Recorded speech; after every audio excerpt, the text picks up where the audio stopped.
morning, Bob. Good morning, Bill. This is FNC's Morning View. We're in Scottsdale, Arizona, and we're at the FNC Alpha 2013 conference talking about housing, specifically in Phoenix. Yeah, there was an interesting article this weekend, and it wasn't in the New York Times. It was the Arizona Republic. So you read the Arizona paper? Yeah, I know it's a Republican paper, but I had to. I occasionally look at that.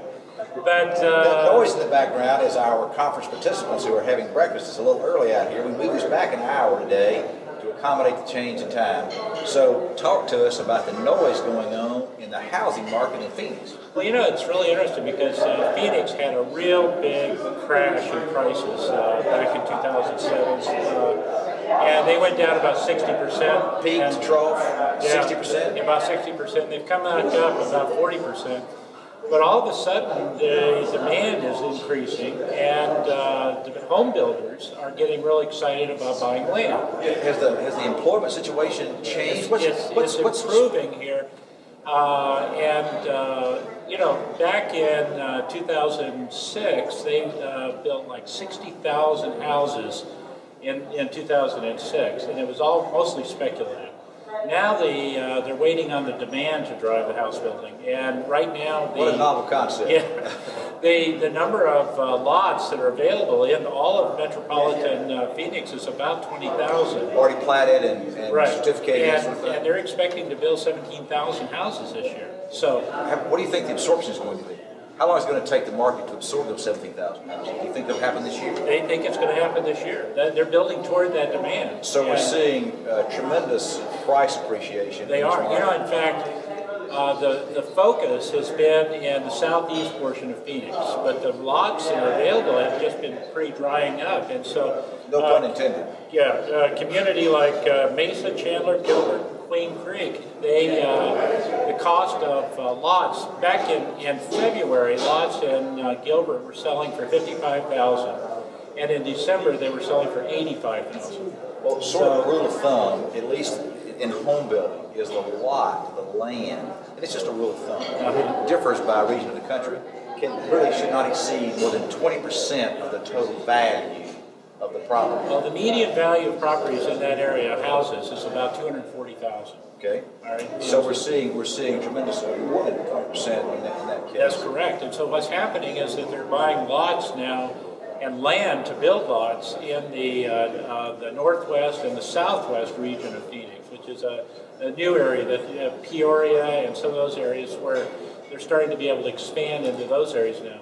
Is it being driven by new household formation, or is it being driven by trade-ups or people moving into the area from California and other places, snowbirds, all of the above? I think it's all of the above. I was talking to an engineer yesterday who was telling me that... A mathematician or a train driver? He was actually a computer programmer. Okay, so sort of had a degree in okay, all right. And he was telling me that there's been a huge influx of people from Canada buying up houses here. And so it's a combination of things. There have been new jobs here. There have been a lot of snowbirds, a lot of them from Canada, and then there's been some migration. As cold as it's been, some of them may go back to Canada. We've had a cool spell here.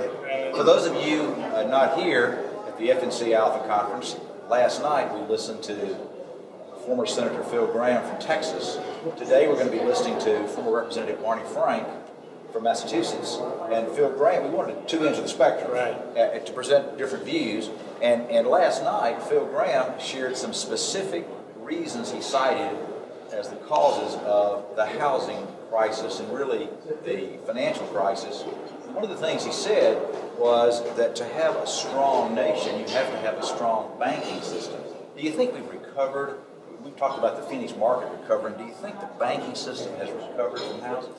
Well, I think that, yes, I think that the banking system has recovered from housing. I think that as they work through the regulatory requirements, the new regulatory requirements, and as they get the inventory off their books, that's going to make 2013 sort of the transition year, I think, before things start really picking up. So you think they're up in 14. Do you think the servicing overhang from the defaults, will clear that in 14? Yeah.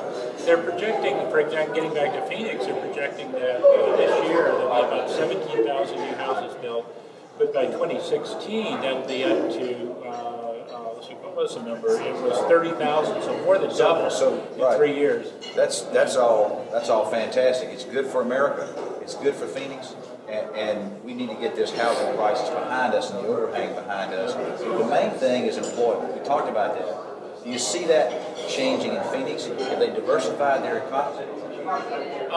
No, but I think that there has been a lot of movement into new industry into Phoenix, and that's causing some improvement in the overall economy. You know, the thing that has historically driven economic recovery is home building. It has. Right. Not this time. No, not this time. And well, of course, we haven't had much recovery. A little. Yeah, and so to the extent that home building can take off again and start building up, that's going to help the whole economy. And certainly going to be the case in Phoenix. It's going to be the case around the country. But we're going to see pockets of improvement. But overall, until the overall employment situation improves, we're just not going to have a strong recovery. We have unemployment. We also have underemployment. Do you see underemployment being corrected? You know, it's going to be hand in glove. As the jobs become available, people are going to move out of the less desirable jobs based upon their experience and moving into better jobs, which opens up opportunities for the unemployed to move into to replace them. So it all works together in terms of filling up and improving unemployment, improving underemployment. But that's going to take time, you know, and until something fundamentally happens, it's really going to take quite a bit of time. And if they do this sequester, that's going to set everything back. So we'll have to see how that's going to all play out over the next year, particularly this year. Speaking of being scared, yesterday we had some of our attendees that had a unique experience on the golf course.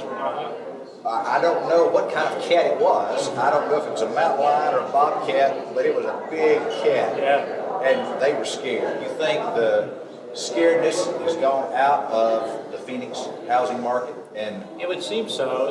It seems like it's definitely coming back. But you know, there are a lot of bobcats in southern Arizona. Big bobcats. Yeah, they are. And maybe mountain lions. There are mountain lions too. My parents live down in Tucson, and they've had a mountain lion that has been seen going through their neighborhood. So all the walkers have started going during the daylight. Well, we're going to bring confidence back in and get rid of the scaredness. So from the FNC Alpha Conference, we'd love to see you next year. I'm Bill Rayburn, Bob Dorsey. You all have a fantastic day.